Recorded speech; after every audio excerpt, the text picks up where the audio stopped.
नमस्कार साथियों, स्वागत है आप सभी का ज्ञानधारा गुरुकुलम यूट्यूब चैनल पे। मैं विजय उपाध्याय आप सभी लोगों का स्वागत करता हूं। साथियों, आज की इस वीडियो में हम लोग यूरोपियों के भारत आगमन के दूसरे पार्ट को देखेंगे।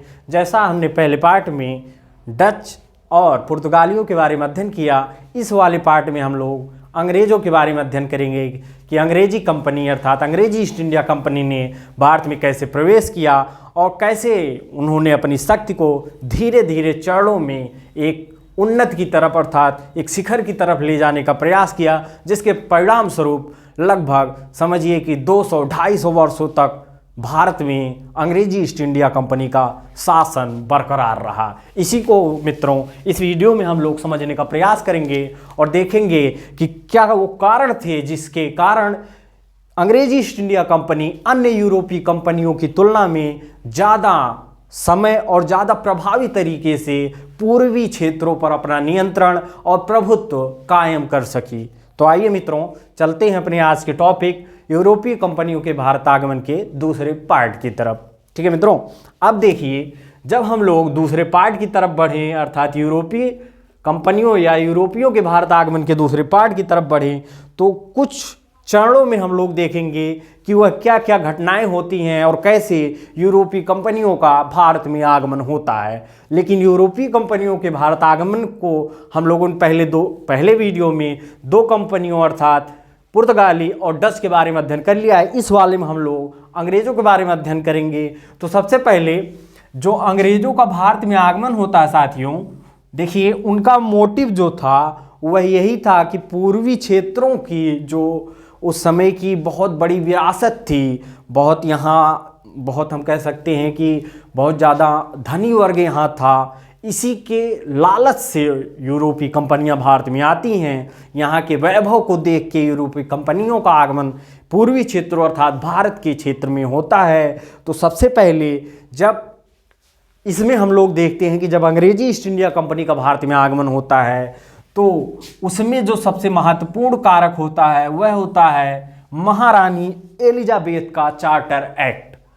यह पॉइंट हमारा है महारानी एलिजाबेथ का चार्टर एक्ट। मित्रों, 31 दिसंबर 1600 जब तत्कालीन महारानी एलिजाबेथ के द्वारा अंग्रेजी ईस्ट इंडिया कंपनी को चार्टर के द्वारा विस्तृत अधिकार प्रदान कर दिए जाते हैं, पूर्वी क्षेत्रों में विस्तृत व्यापार करने का संपूर्ण अधिकार दे दिया जाता है। वह 15 वर्ष के लिए दिया जाता है, लेकिन कुछ समय के पश्चात उसको अस्थायी समय के लिए बढ़ा दिया जाता है। जो पूर्वी क्षेत्र में व्यापार करने का अधिकार चार्टर एक्ट के द्वारा प्रदान किया गया था। ठीक है साथियों, अब देखिए हम लोगों ने देखा पहले पॉइंट में कि महारानी एलिजाबेथ के चार्टर के द्वारा जो कि 31 दिसंबर 1600 में दिया गया, उसके परिणाम स्वरूप अंग्रेजी ईस्ट इंडिया कंपनी को पूर्वी क्षेत्रों अर्थात भारत में और जो पूर्वी क्षेत्र जैसे इंडोनेशिया हो गया और इधर जो इतने क्षेत्र हैं अर्थात ये रहा आपका यूरोप, अगर यहाँ रहा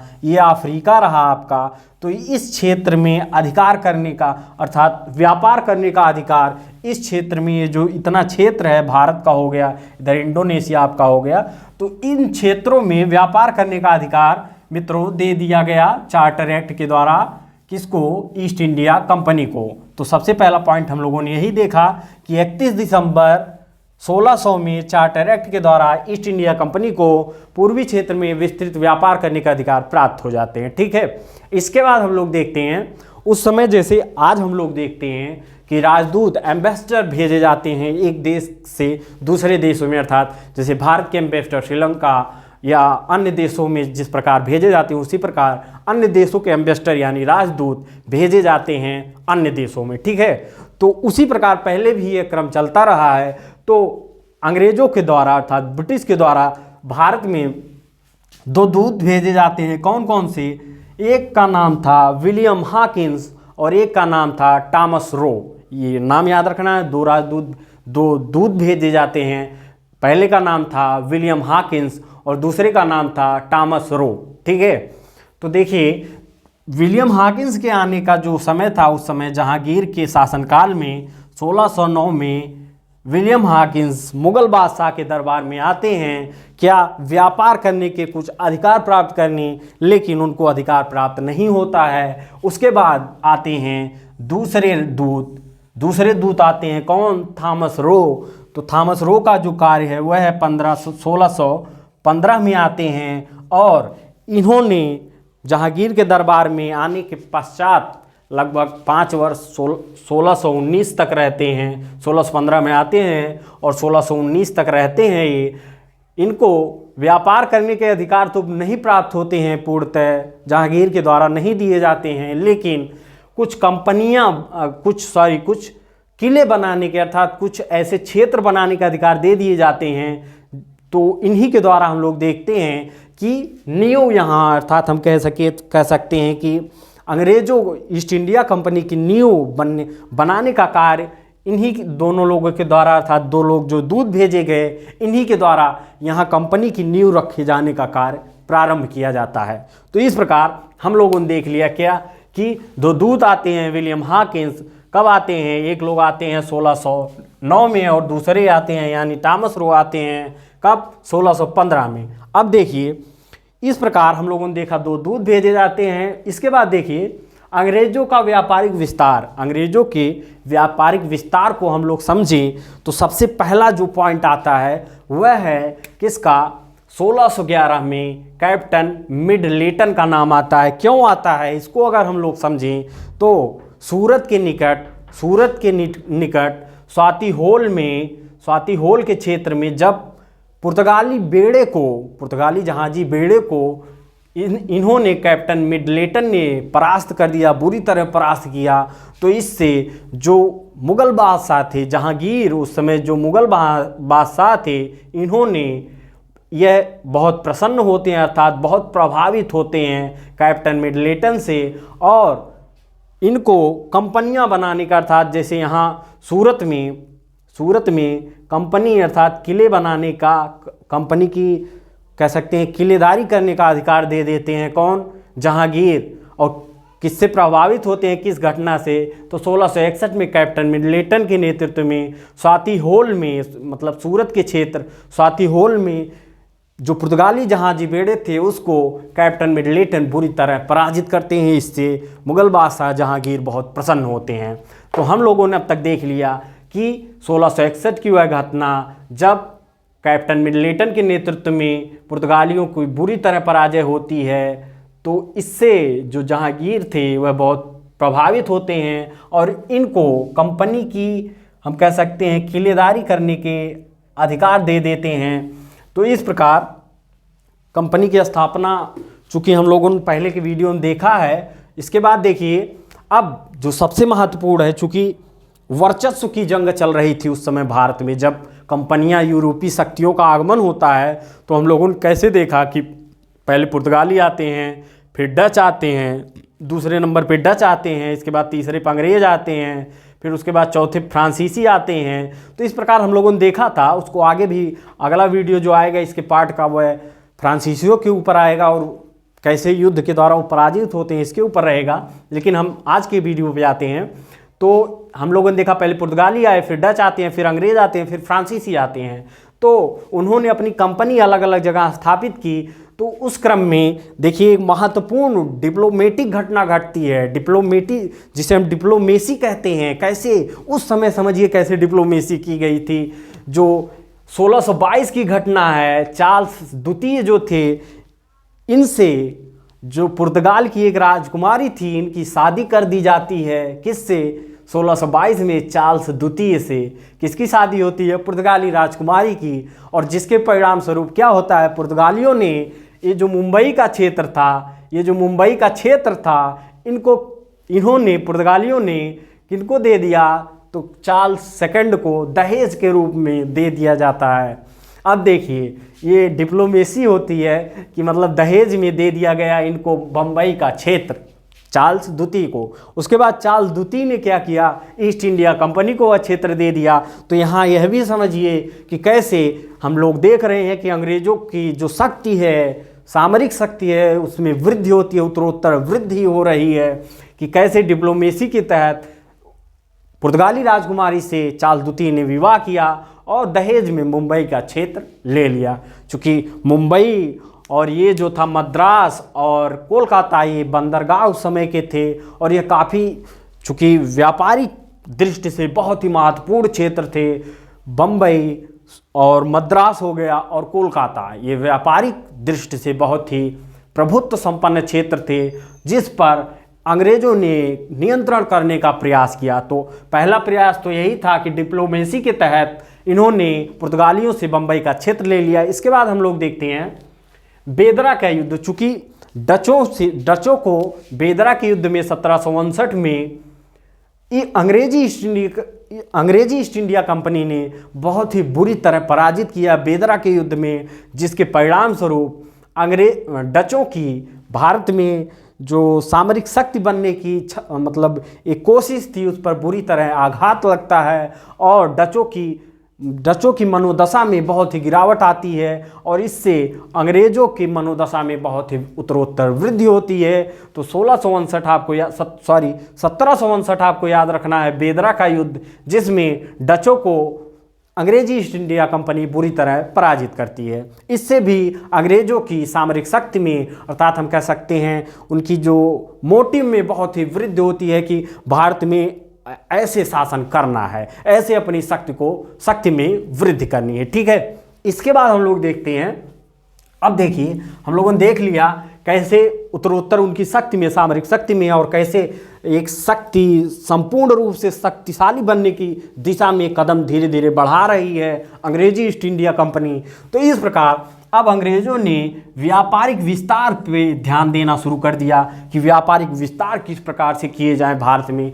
तो उनका ध्यान पहले पूर्वी भारत की तरफ जाता है और पूर्वी भारत में वह अपनी शक्ति अर्थात व्यापारिक शक्ति बढ़ाने की दिशा में उत्तरोत्तर जो भी डिप्लोमेसी कहे, या जैसे औरंगजेब के समय हम देखते हैं कि जब औरंगजेब के द्वारा ईस्ट इंडिया कंपनी को बुरी तरह पराजित कर दिया जाता है, तो यही अंग्रेज समझिए कितने चालाक और चतुर थे कि इन्होंने गोड़ छोड़ लिया उनके सामने, पैर पड़ गए उनके, किसके, अंग्रेज़ों के, मुगल बादशाह औरंगजेब के, कि नहीं सर, अरे हमको यहाँ व्यापार करने का अधिकार दे दीजिए, नहीं तो हम कैसे हमारी जो रणनीति है वह कैसे सफल होगी। मतलब ये तो बोले नहीं, मतलब ठीक ऐसे ही हम लोग समझ सकते हैं कि मतलब समझिए कि किस प्रकार उनकी जो चालाकी या धूर्तता हम कह सकते हैं वह कैसी थी अंग्रेज़ों की, कि जब युद्ध में पराजित हो जाते तो पैर जाके पड़ जाते थे कि भैया हमको यहाँ जगह दीजिए, नहीं तो हम कहाँ जाएंगे यहाँ से। ठीक है, इसके बाद हम लोग देखते हैं कलकत्ता में। अब देखिए, चूँकि हमने पहले आपको बताया कि बम्बई और यहाँ आपका हो गया मद्रास और कलकत्ता, ऐसे वो क्षेत्र थे जो कि बंदरगाह वाले क्षेत्र थे और व्यापारिक, चूँकि जो जहाज़ें थे वो यहीं पहुँचती थी, तो व्यापारिक दृष्टि से बहुत महत्वपूर्ण क्षेत्र थे। तो अंग्रेज़ों के व्यापारिक विस्तार के क्रम में अंग्रेज़ों ने कलकत्ता में व्यापारिक विस्तार पे अपना बहुत ही जोर प्रदान किया। ठीक है, इसके बाद हम लोग देखते हैं फर्रुखसियर का फरमान। चूँकि जब उत्तर मुगल काल स्टार्ट हो जाता है, अर्थात जब श्रेष्ठ जो मुगल बादशाह थे उनका पतन होता है या उनकी डेथ हो जाती है, उसके परिणाम स्वरूप जब उत्तर मुगल काल स्टार्ट होता है, यानी छोटे और कमज़ोर शासकों का कार्यकाल चलने लगता है, तो हम क्या देखते हैं कि फर्रुखसियर मतलब अंग्रेजी ईस्ट इंडिया कंपनी ने अपना धीरे धीरे प्रभुत्व स्थापित करने का प्रयास किया मुगल बादशाहों पे। और इसी क्रम में फर्रुखसियर जो मुगल बादशाह थे, इनके एक फरमान के द्वारा, जो कि फर्रुखसियर से मिलने गए थे, जॉन सरमैन के नेतृत्व में 1717 में हम कह सकते हैं मंत्रिमंडल जाता है, या हम कहें कुछ सदस्यों का एक समूह जाता है ईस्ट इंडिया कंपनी में, जो कि जॉन सरमैन के नेतृत्व में जाता है 1717 में, किससे, फर्रुखसियर से मिलने। और मिलने के क्रम में फर्रुखसियर ने एक विस्तृत अधिकार, या हम कहें कि विस्तृत नियमों का एक जखीरा इनको प्रदान किया कि आप क्या क्या नया कर सकते हैं। जैसे पूर्वी क्षेत्रों में व्यापार करने का विस्तृत अधिकार दे दिया जाता है, और कुछ 30,000 तक इनको वार्षिक रूप से देना था, किसको, मुगल बादशाह को 30,000 तक इनको देना था मुगल बादशाह को। तो इस प्रकार जो फर्रुखसियर का बयान था, यह फर्रुखसियार का जो फरमान था, इसके द्वारा